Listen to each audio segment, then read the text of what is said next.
Hey there, and welcome to a brand new edition of Delivering Marketing Joy. This time I talk with Heather Mangold from Raining Rose, and she talks to me about why culture is king.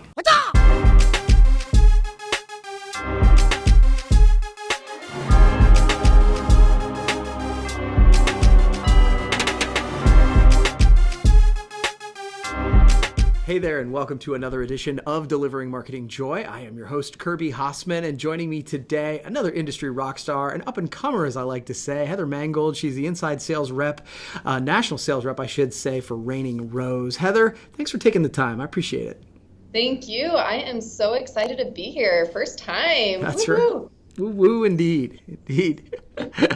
So, I want to jump right in because I'm a big fan of going to events, both inside and outside of the industry. They usually kind of inspire me. You attended the Spark event this past year. Can you talk to us a little bit about that event and what you got out of it? Yeah, of course. Clearly, this is my first year attending. I've only been in the industry for a year and a half now. And I'm so incredibly grateful that Raining Rose wanted me to go and allowed me to go and be part of such a special gathering. There's lots of people there that are at the same level I am, but then you also get to learn from all these industry pros coming there, teaching you, wanting to give you their little nuggets of information to help make you the best person and sales rep or marketing person that you can be within the industry, which is so great and it's so powerful. There was a lot to learn, a lot to take away from, but I just wanted to pinpoint maybe like a few things that went really, really well and that I really took home. The biggest one for sure was being able to get into peer groups and listen to what are my peers currently struggling with, or what are they doing really, really well in, and how can we take that back home and implement those. So we talked even about just what's going to be impactful in the next couple of years? What trends are we going to be seeing? What sales topics might be coming up from customers, but then also just work-life balance. Like, we wanted to make sure that it's not just about sales or marketing or the industry promo life. It is about what are we doing at home as well to make sure we're getting the most out of what we're doing at work, which was really, really impactful for sure. Definitely loved listening to Bill. Bill Petrie is amazing. Poor guy had like 3 sessions in a row, I think. But he mastered it and he handled it so incredibly well. And I think the biggest thing that I took away from him was creating that story. So how can you create your story and then bring it to additional people, work on it day in and day out, and be able to broadcast that to whoever your target audience is. And I know it's probably funny to say, but he really embraces failure, which is great to see. But I love that he does, because he makes it in such a relatable way that it really made me come back home and kind of reevaluate, how do I approach that?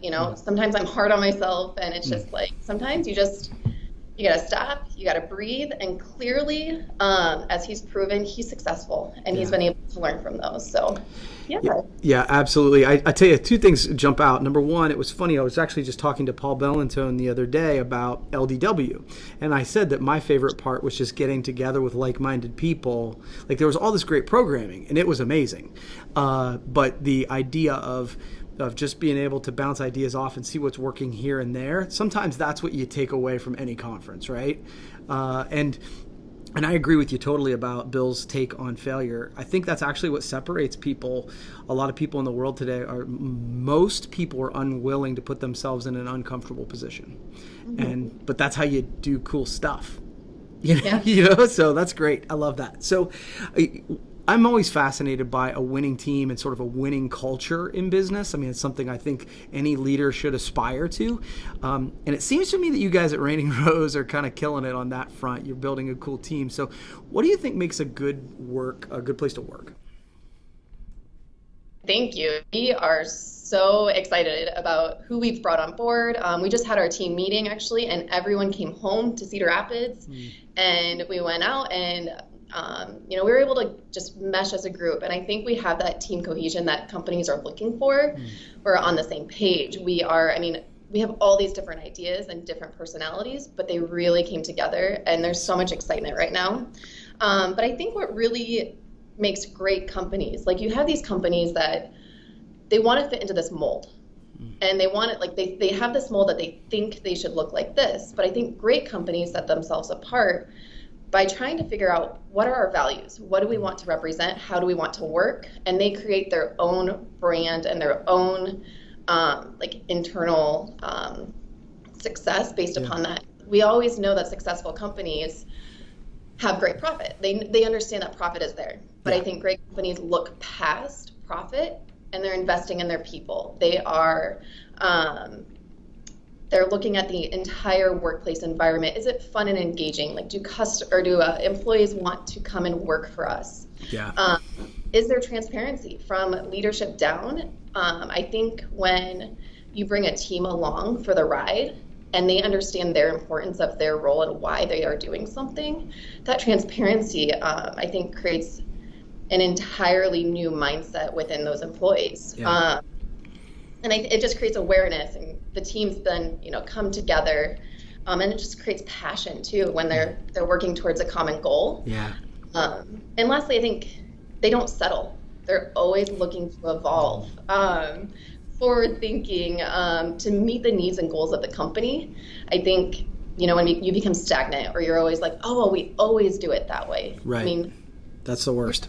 Be able to grow. Yeah. So I think great companies really just embrace the entire, it might be a shitstorm right now, but we're going to get through it because we are doing what is best for the company and moving towards those goals.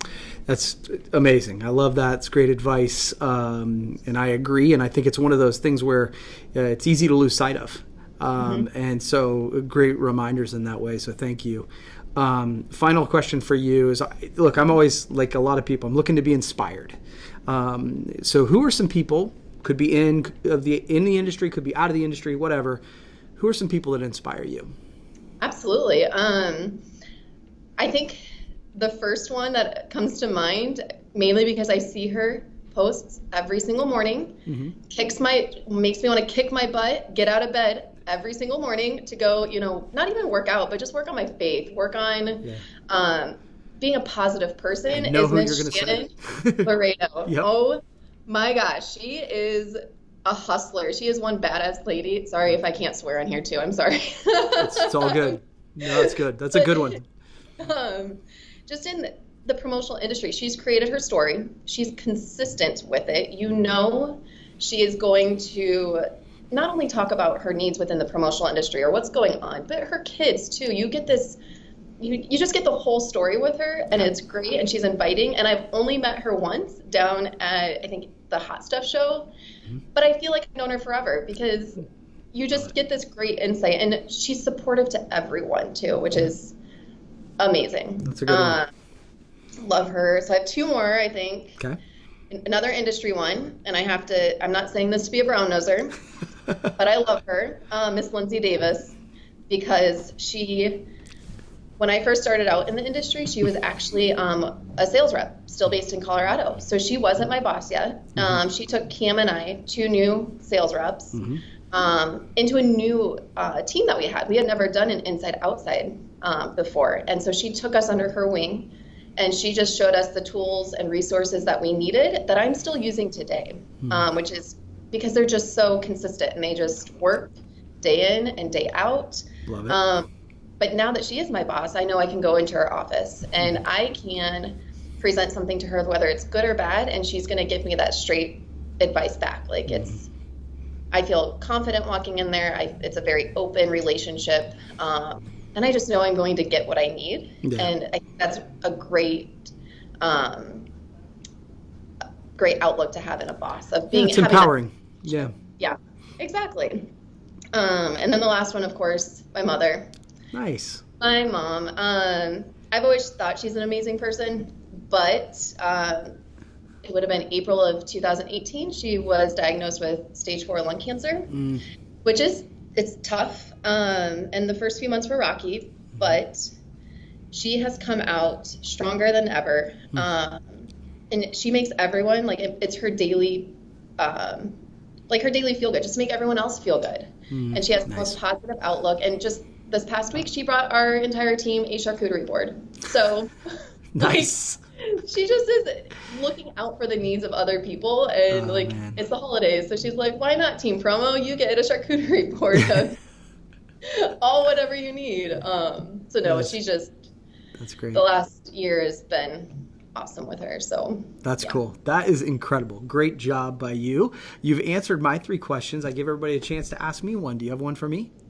Yeah. So kind of talking with Spark and the next generation, what do you feel like in the next 2 to 3 years will be the best technology tool to help build your sales? And so it's kind of a 2-part. And what do you think it will replace or make obsolete? Wow, that's a really good one. So, I think that the technology tools, and obviously there's different ones for distributors and suppliers. And this is maybe my answer will be a little bit counterintuitive. So I actually feel like from a technology tool perspective, I'm sure there are others that are up and coming that will make my life easier somehow. But right now, my life from a sales perspective is easier than it's ever been. Whether it's through email or texting or Instagram or Snapchat or whatever, I can get with clients and they can get with me better, more efficient ways than ever before. I actually think the thing that we're losing sight of is old school. And it's so funny to me how many times you see people leaning only on the technology and just absolutely refusing to pick up a phone and call, absolutely refusing to have a face-to-face meeting.